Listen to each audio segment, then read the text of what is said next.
들리느니라. 아멘. 지난주 토요 새벽기도회 때 오늘 본문 전도서 9장 11절 12절 말씀 중심으로 시기와 기회라는 제목 아래 첫 번째 말씀을 받았습니다.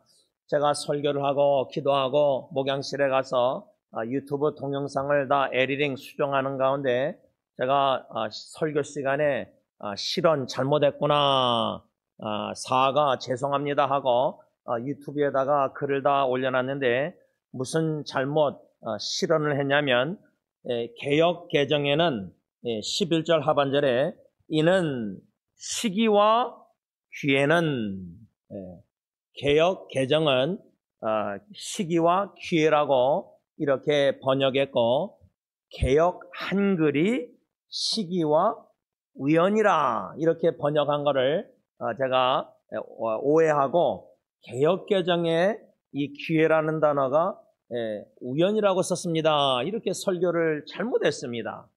그래서 제가 죄송합니다 하고 실언했습니다 하고 교회 유튜브랑 제 개인 유튜브에 올린 동영상, 설교 동영상 지난주 토요일 날 다 사과하고 수정을 이렇게 사과를 했습니다.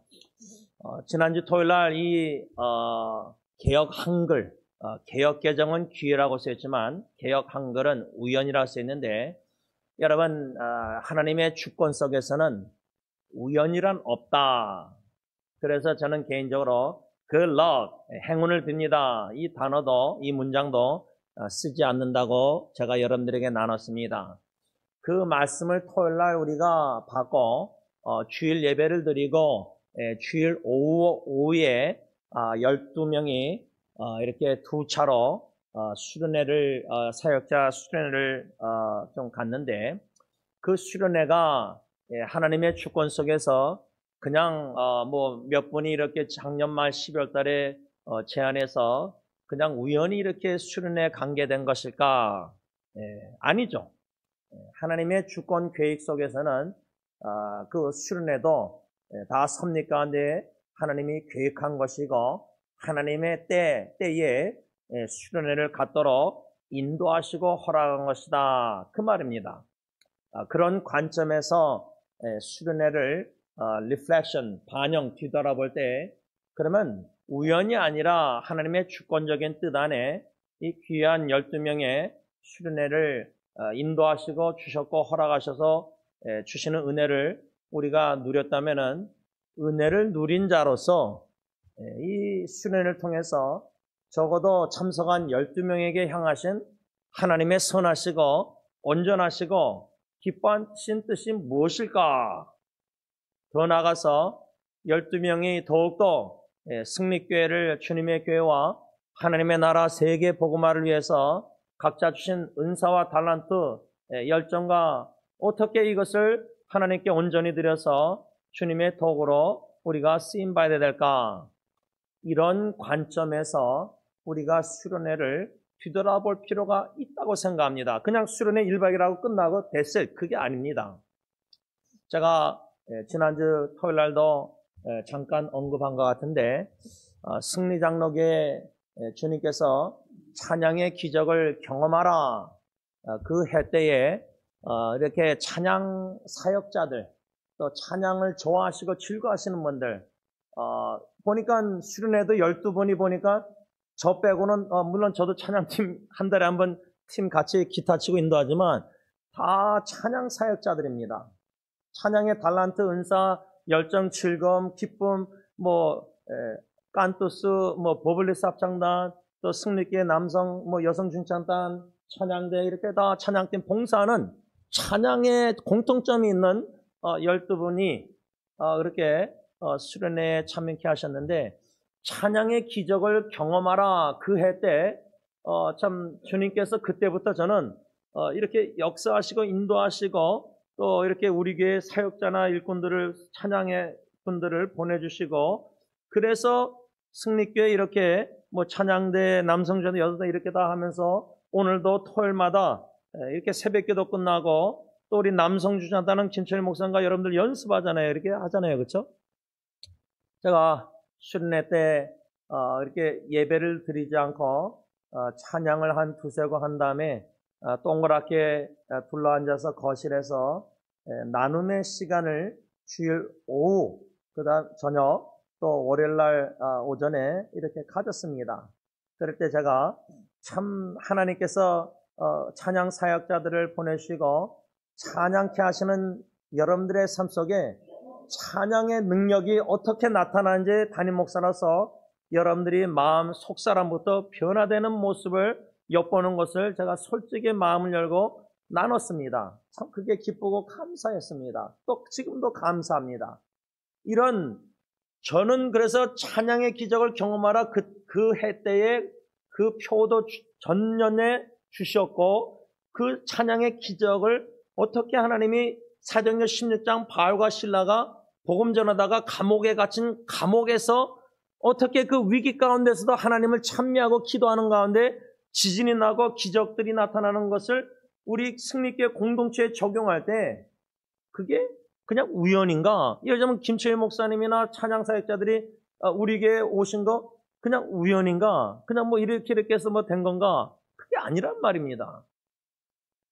여러분들 아마 교회적으로 이렇게 담임 목사가 얘기하면은 좀 그럴 수 있겠다 생각할 수 있는데 여러분들 가정을 한번 뒤돌아보면요. 특히 부모로서 자녀들을 바라볼 때 또 후손들, 손주들까지 있는 분들은 거기까지 볼 때에 여러분들이 자녀, 특히 엄마들은 기억력이 내 뱃속에 있던 아기 태어나고 모든 과정을 제안해 보니까 기억을 저보다 훨씬 많이 하고 있어요. 그러면 생각나는 기억들을 뒤돌아볼 때 내가 첫째 아기 낳았을 때 쫙 뒤돌아보면 다 그게 비디오처럼 애가 태어났을 때, 태어나서 1살, 2살 뭐 어느 정도 시기에 얘가 어떻게 있던 이런 일, 어떻게 자라나고 이런 거를 어느 정도 기억에 생생한 부모들은, 엄마들은 다 이렇게 시퀀스, 1살, 2살, 3살 뭐 이렇게 아니면 5년씩이든지 뭐 2년씩이든지 이렇게 아니면 추억, 이야기들을 이어지는 게 있잖아요. 추억들이. 아이들에 대한, 그렇죠?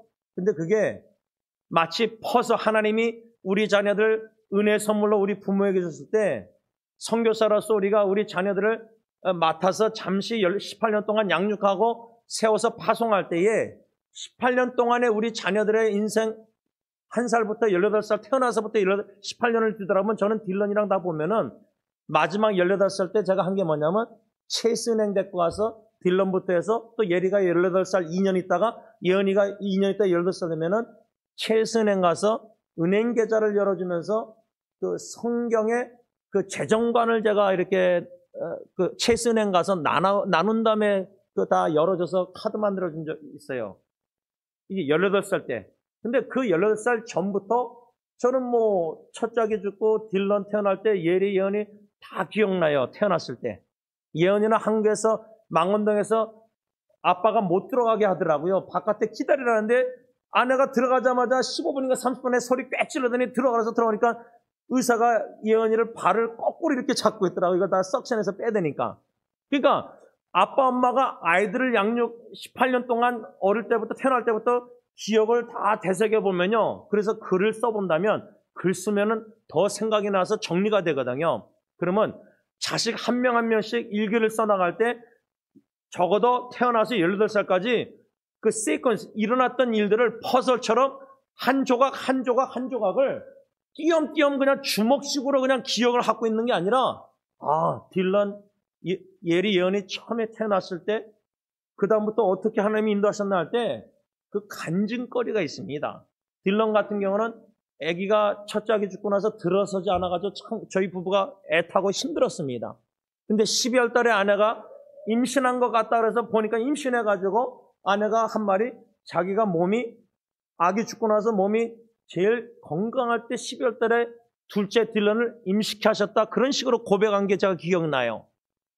그래서 딜런을 이름을 제가 랄프 마켓 가서 계산할 때 옆에 책들 중에 잡지도 있지만 이름책이 있는데 DILLON이 이름이 신실하고 진실하는 영어로 faithful, truthful 뜻이 있어서 그때 그 이름이 마음에 들어서 딜런 태어나기도 전에 그 이름을 줘주려고 생각했었어요.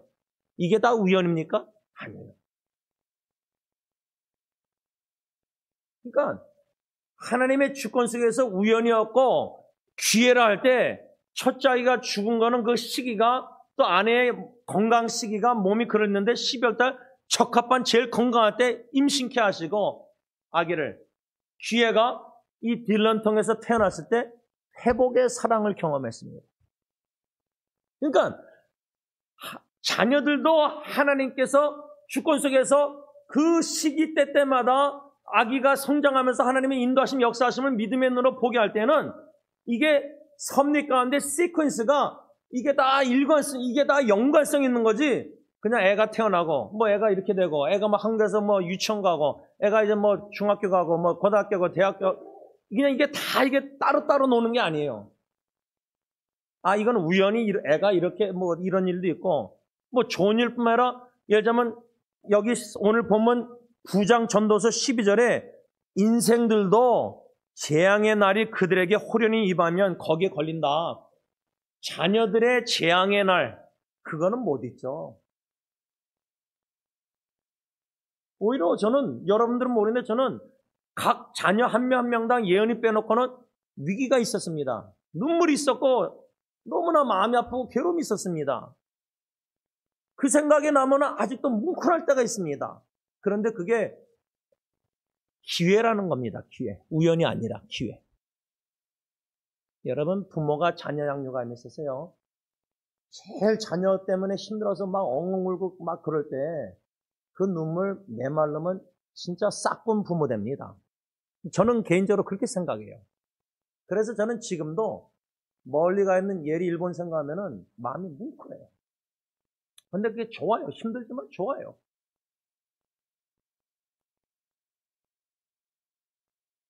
적어도 교회를 하나님의 주권 속에서 일어나는 일들에 뭐 수련회뿐만 아니라 찬양의 기적뿐만 아니라 사도행 신조뿐만 아니라 이런 모든 퍼즐 하나씩 말씀드리나 일어나는 일들이 그냥 띄엄띄엄 있는 게 아니라 성령이 지혜 주셔서 보게 하시면 하나님이 주권 속에서 하나씩 하나씩 행하시는 그 시기 때에 그 일들을 행하시는 하나님의 그 뜻과 일하신 역사의 섭리를 조금 믿음의 눈으로 엿보게 되면 이게 우연이 아니구나.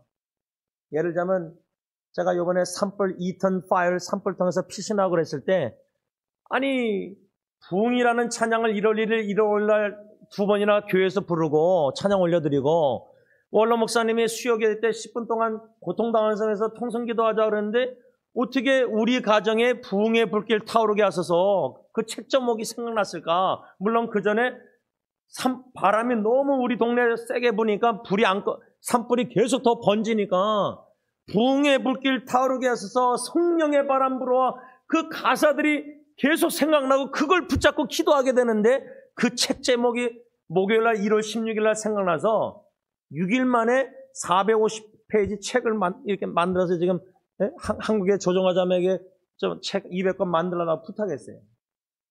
우연이 아니라고 믿기 때문이에요. 그 누가 450페이지 PDF 파일 교회들 다 카톡 올려도 누가 그거 읽겠습니까? 그러나 하나님이 산불을 통해서 이 시기가 이 난가주의 산불로 지금 이렇게 어려운 시기인데 그 위기가 기회라는 겁니다. 저한테는 기회가 됐다는 겁니다. 어떤 기회? 성령의 바람 불어와 부흥의 불길 타올라서 내 안에 모든 우상을 제거하게 하시고 이 마음의 영적으로 매너리즘의 신앙의 종교 모태 신앙의 습관적인 이런 황마음을 보게 하셔서 그래서 그 책을 5부로 나눠서 제일 첫 번째가 회개. 그런데 제가 윤 장로님 여동생 임원사님에게도 카톡으로 PDF를 보냈는데 그거를 읽고 계시더라고요. 나는 그냥 선물로 그냥 나누고 싶어서 다 나눠서 여러분들이 읽든 말든 여러분들의 선택이고 근데 그분이 회개를 읽고 있다 그러시면서 계속 읽겠습니다. 그리고 한국에 교회를 안 다니는데 교회에서 상처 입고 떠난 친구가 천천히 읽어볼게. 저는 뭐 안 읽어도 it's fine.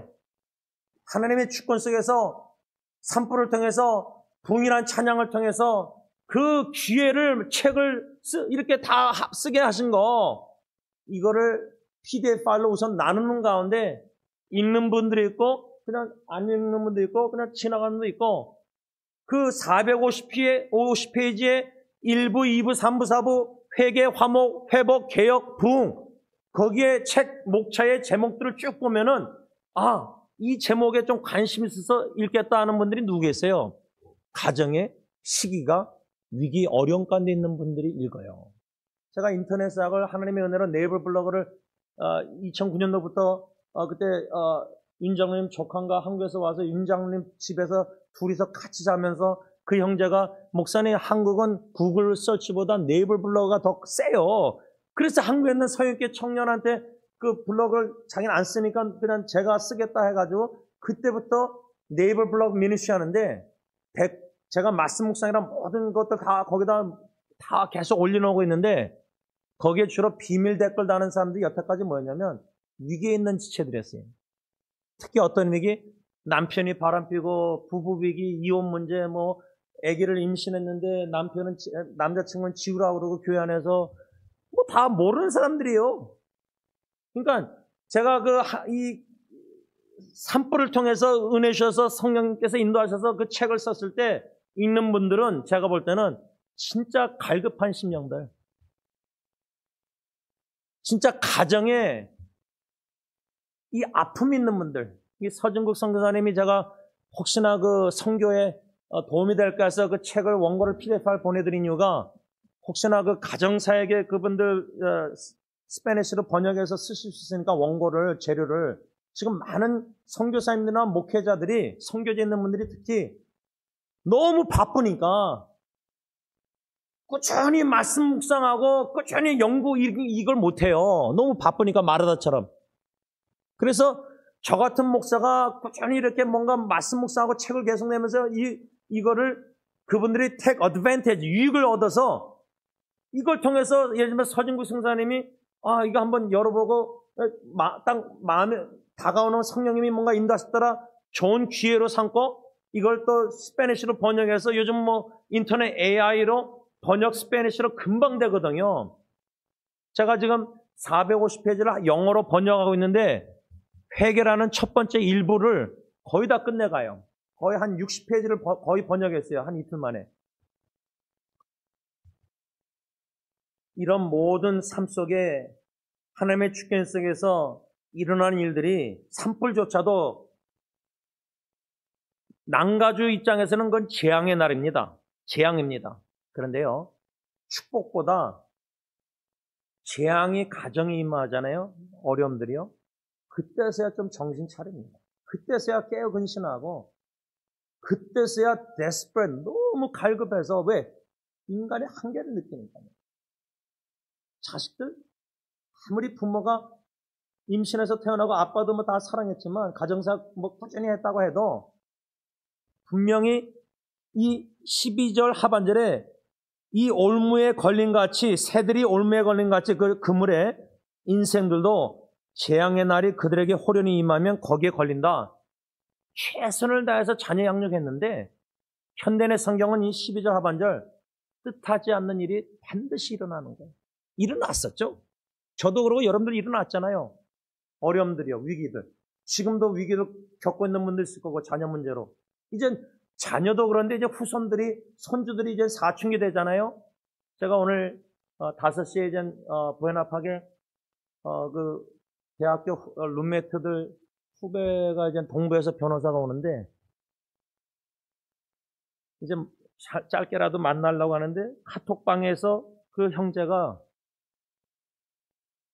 자식이 셋인데 첫째, 둘째는 뭐 프린스턴, 예열 이렇게 아들들은 그렇게 다 나오고 뭐 아주 똑똑한 친구인데 이제 딸아이를 입양했어요. 오래전에.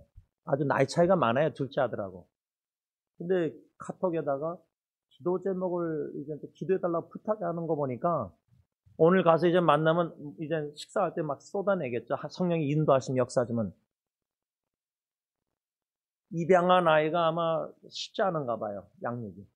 여자아이가 사춘기니까. 그러면 여러분들의 손주들이 이제 사춘기 돼서 여러분들 할아버지 할머니는 속썩인다. 진짜 자식들 속썩이는 거하고 손주들하고 다를 겁니다. 저는 뭐 잘 모르겠지만 상상하건데. 그러면 그 재앙이 자식뿐만 아니라 손주에게 임하잖아요. 2배로 힘들어요. 그러면 그것이 이 시기가 이 재앙의 손주에게 임할 때 시기야 기회, 우연이 아니라 이것을 믿음의 눈으로 하나님의 주권을 인정하고 기회로 삼아야 된다는 거예요. 제가 어저께 이제 축구하고 수요일이나 금요일날 이제 교회 와서 일을 하는데 김철희 목사님 와 계시더라고요. 그래서 같이 식사하면서 대화하면서 목사님 수련회 때도 처음으로 이렇게 나누시고 여러분들이 마음을 나눴잖아요. 안 그래도 큰 차 타고 가면서 제가 여러분들이 수련회 가는 목적이 뭡니까? 할 때 김철희 목사님은 이제 서로 더 알기를 원해서 그랬을 때 우리가 나눔의 시간 가질 때 김철희 목사님이 먼저 5학년 때부터 그 얘기를 나누셨잖아요. 그렇죠? 그래서 어저께도 좀 나누시면서 한 가지 제가 참 귀한 신앙 뭔가 도전 은혜라 할까? 김철희 목사님 부부 삶 속에서도 자녀로 인해서 큰 위기가 있었을 때 그래도 하나님께 예배드리셨다. 그런 내용을 나누셨을 때 이거 완전 다윗이 금식기도 하다가 자식이 죽고 나서 알고 나서는 성전에 올라가서 예배드리잖아요. 여러분 그거 우연 하나님의 주권을 인정하는 믿는 자들의 자식의 예를 들면 죽음이나 어려움을 통해서 그 기회입니다. 기회. 제가 주영이 죽고 나서 뼈가루 뿌리면서 찬양케 하시고 간증 여태까지 하는 거 이게 우연입니까? 가정에 큰 재앙이 임했는데 어떻게 찬양 간증을 합니까? 하나님은 우리 가정에 뜻하지 않는 새가 그물에 걸리듯이 위기와 재앙의 날이 임해도 산불처럼 이거를 성령의 바람 불어와 가정의 우상들을 제거하고 참된 부흥의 불길을 일으키시는 기회라는 거예요. 이것이 저는 좀 결론을 맺으면서 짧게 수련회가 1박 2일 12명, 12제자인지 하여튼 1박 2일 수련회 이렇게 하나님의 은혜로 참 귀한 시간을 우리가 보냈는데 그것도 1월 달에 새해를 맞이해서 또 새해가 사도행전 1장 8장 성령 임하시면 권능받고 우리가 세 가지 신년 예배 때 하나님의 말씀 복음의 능력, 기도의 능력, 사랑의 능력 세 가지를 추구하자, 기도하자, 사모하자 세계 복음화를 위해서 그런 큰 금년 표 관점, 성경 말씀 관점에서 수련회 때 우리가 드렸던 찬양 중에 하나가 뭐였죠? 은혜였습니다. 모든 것이 당연한 줄 알았는데 수련회도 오랜만에 했지만은 만약에 매년 하고 매년에 2번 했다면은 또 한 번 수련회 가는가 보다 그럴 수 있잖아요. 오랜만에 가서 또 오랜만에 주신 은혜가 있었겠지만 이것도 우연이 아니라는 말입니다. 하나님이 폭포수처럼 우리 각자에게 주신 수련회 때 은혜들 그 은혜를 받고 나서 지키는 게 더 힘듭니다. 은혜 받는 것도 쉽지 않겠지만 그건 은혜 또 쉬울 수 있죠. 하나님이 그냥 주시면 받으면 되니까. 겸손해야지 받아야 되는데 교만하면 은혜 주셔도 내려셔도 자꾸만 내 힘으로 해보겠다면 여러분 여기서 지금 뭔가 샤워가 물이 내오르는데 그러면 샤워해서 씻어서 죄를 다 씻어야 되는데 왜 비누칠하고 샤워기가 여기서 물 내리는데 여기서 막 내가 물 씻으려고 이렇게 왔다 갔다 하면 샤워물이 내가 적셔집니까? 예를 들자면 하나님이 수련회나 오늘 토요 새벽기도나 찬양 중찬단 연습 때나 식탁 교제 때나 모든 때에 우연이 아니라 주시는 은혜가 있는데 당연한 게 아닌데 그 은혜를 겸손히 받는 자는 내가 막 뭔가 주님을 위해서 하려고 막 움직이면 못 받아요. 잠잠히 하나님을 신뢰하고 가만히 겸손히 있어. 내가 너희를 구원하는 걸 봐라. 출애굽기 홍해바다 앞에서도 우리 가만히 못 있는 사람들이거든요. 머리 생각부터 가만히 힘을 못 빼니까. 설교 들으면서도 별의별 생각이 드니까.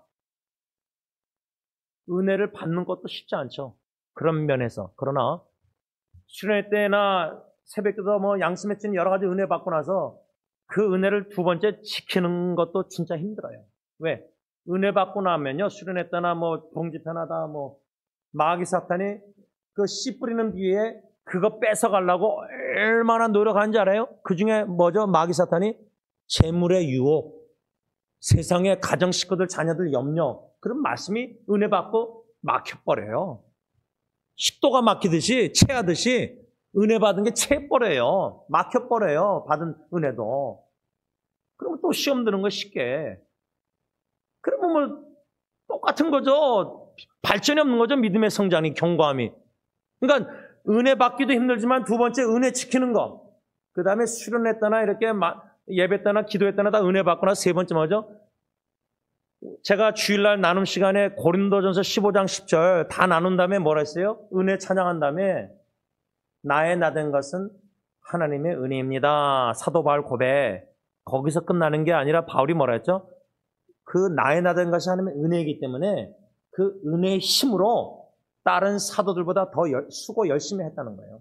그러니까 12명 중에 수련회 참석반들 중에 결과는 세 번째 더욱더 주님 사랑하고 그 은혜 너무 감사 감격해서 기쁜 마음으로 자는 마음으로 막 열심히 주님에서 복음전도 세계 복음화 교회 섬김 은사 달란대로 더 열심히 그냥 막 기쁜 마음으로 몸이 힘들고 피곤해도 여러분 6일 동안 책 한 권 낸다는 거 제 아내가 놀래요. 전심전력에 달려가게 하시는 거예요. 육신이 힘들고 막 힘들어도 주시는 은혜 힘으로 더 수고케 하는 거예요. 그 은혜 힘이 없이 인간의 힘으로 주님의 교회 봉사하면은 머리 굴리면은 계속 주님의 사역 방해하는 거예요. 계속 장애물 놓는 거예요. 주님의 일을 성령의 엔진 걸어서 막 나가는데 계속 걸림돌이 되는 거예요. 그렇게 되면은 그냥 사역자들끼리 서로 힘들게 하는 게 아니라 하나님의 나라 뜻 복음화 일을 그르치는 큰 죄를 범하는 걸 우리가 알아야 돼요. 말하기는 시기와 기회라는 이 제목 아래 지난주 토요일날 오늘 두 번째 또 다음 주 세 번째 이렇게 받을 텐데 지금 이 시기가 어떤 시기인가 할 때 뭐 세계적으로 크게 보시는 분들은 뭐 우크라이나, 러시아, 뭐 미국, 트럼프, 한국 뭐 여러 가지 시국이 어렵고 여러 가지 뭐 세계적으로 다 보실 수 있을 거예요. 그런데 저는 예루살렘 사도행전 1장 8절 예루살렘부터 예수님의 증인으로서 지금 여러분들 각 가정 이 때가 시기가 지금 어떤 때인가?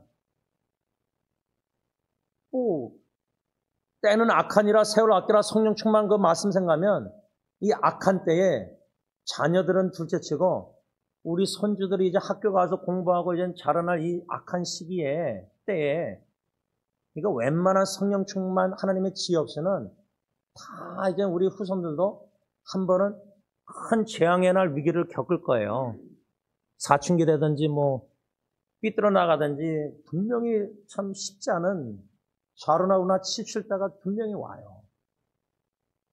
그 예상 못하고 있다가 그냥 갑자기 어린 일 당하면 여러분들 뭐 할아버지 할머니 막 어쩔 줄 몰라 그게 아니라 이 시기가 악한 때라는 말씀뿐만 아니라 비진리가 진리화되는 시대고 거짓이 정보가 거짓의 아버지 사탄이 얼마나 영적으로 뒤에서 조정해서 인터넷에 거짓 뉴스가 얼마나 판을 치고 명예훼손하고 뭐 사람 다 매장시키고 나중에 그러면 잘못했으면 그냥 미안하다 하면 끝나고 사람은 다 매장당하고 지금 살벌한 시기에 우리가 가정사 예루살렘부터 예수님의 증인의 삶을 살아야 되는데 이거를 어떻게 해서 후손들 그런 위험을 보호하려고 뭐 이사가고 뭐 다른 주로 뭐 저는 딜런 예리 하나님 양육회 하실 때 그 당시 뭐 고등학교 때 동성애가 얼마나 그냥 유형이 다 커밍아웃하고 뭐 예리가 에리럴 뉴스레터에 동성애에 대해서 글을 쓰고 애들 뭐 이거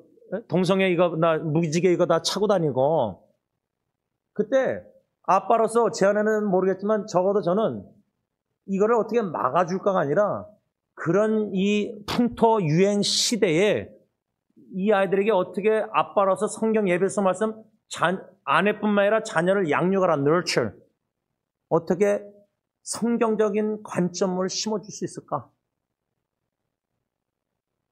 뭐 지금 여러분 뭐 트럼프가 성은 남자와 여자만 있다 막 이런 거에서 또 좋아하는 분도 있을 거예요. 그러면 민주당 쪽에 있는 분들은 아니 그러면 이 성전환이나 동성애 이 사람들은 어떻게 이 사람들 완전히 이제 또 핍박받고 어려워질 텐데 예를 들자면 이게 어디서 지혜롭게 선을 잘 그을 수 있을까요? 그때 정치적으로 성경적인 관점에서 이 시대가 이제 두리뭉실하게 옛날식으로 신앙생활에서 우리 자녀선들 특히 후손들에게 할아버지 할머니가 이래라 저래라 이래서 후손들이 설득당해서 여러분들 절대 따르지 않아요. 후손들 양육은 물론 부모가 책임이고 할아버지 할머니는 제3자지만 경계선을 지혜롭게 잘 그어야 되겠지만 너무 개입하지 말고. 저는 그래요. 저는 개입하면 안 된다고 해서 너무나. 그런데 이런 시기에 자녀들도 힘들었는데 뒤돌아보면 양육 위기가 재앙의 날이 있었는데 어려움이 지금도 겪고 있는데 이제 후손들까지 그런 재앙의 호련이 임해서 뜻하지 않는 일이 일어나서 가정 예루살렘 증인의 삶을 살 때 그 위기 어려움, 그때는 할아버지 할머니 엄마 아빠의 무능력함 무기력함을 철저히 깨줘야 돼요. 그게 제일 기본이에요. 그게 안 되면은 그래서 진짜 내려놓고 생각이나 모든 거 비지 않고 진짜 겸손히 청부여져서 회개하고 주님 전능하신 하나님을 성령 충만해서 의지하지 않는 이상은 이 악순환이 가정에 계속 되풀이 돼요. 그러면 주님 앞에 있을 때 가정사 예루살렘 증인 칭찬받을 수 있을까? 기도하겠습니다. 사랑의 아버지 하나님, 난가주의 산불이 아직도 진압이 100% 안 됐습니다. 또 저기 레이크 위에 또 바람이 불고 또 다시 산불이 크게 났습니다. 참 이 어려운 시기에 창문조차도 지금 계속 열지 못하고 있습니다. 연기가 안 좋을까 봐. 이런 갇힌바된 바울과 실라가 감옥에 갇혔듯이 집안에 갇히든지 창문도 닫고, 만일에 그런 바울과 실라 같은 참 위기가 재앙이 우리 각자 개인과 가정과 교회나 또 이 캘리포니아 난가주나 또 나라적으로 또 우크라이나 같은 경우는 전쟁, 이 얼마나 참 갇힌 바 위기가 재앙의 날이 임했습니까? 1년에 끝나지 않고 2년, 또 정신질환은 10년. 이런 참 어려운 일들이 참 많은데, 우리 때는, 아버님 때, 어르신들 때는 그 전쟁, 일제시대, 6.25 다 겪으시면서도 이런 정신질환 알지 못하고 지냈습니다. 그런데 지금은 선교지도 너무나 많은 사람들이, 목회자들조차도 정신질환으로 자살하고 어려운 시기를 맞이했습니다. 이런 시기에 하나님이 주시는 기회가 뭘까? 믿음이 없이는 질문조차도 자문조차도 안 합니다. 그냥 재앙이 임하면은 거기에 그냥 정신없이 우리가 우왕좌왕하면서 헤맬 때가 많습니다. 잠잠히 하나님 주권 인정하며 이 재앙이 우리 가정에, 교회에, 나라적으로 임할 때 이 기회가 뭘까? 하나님이 주시는 기회가 뭘까? 믿음의 눈으로 성령님 깨달아라. 그 기회를 포착하여 위기를 하나님이 주시는 축복의 기회로, 은혜의 기회로 참 누려서 나의 나 된 것이 하나님의 은혜요. 그 은혜의 힘으로 감사, 감격, 헌신 다 바쳐 열정적으로 주님의 뜻을 이루어내는 주님의 도구들이 다 되게 하여, 사역자들이 다 되게 하여 주셨기만을 예수님의 이름으로 감사하며 기도를 올리옵나이다. 아멘.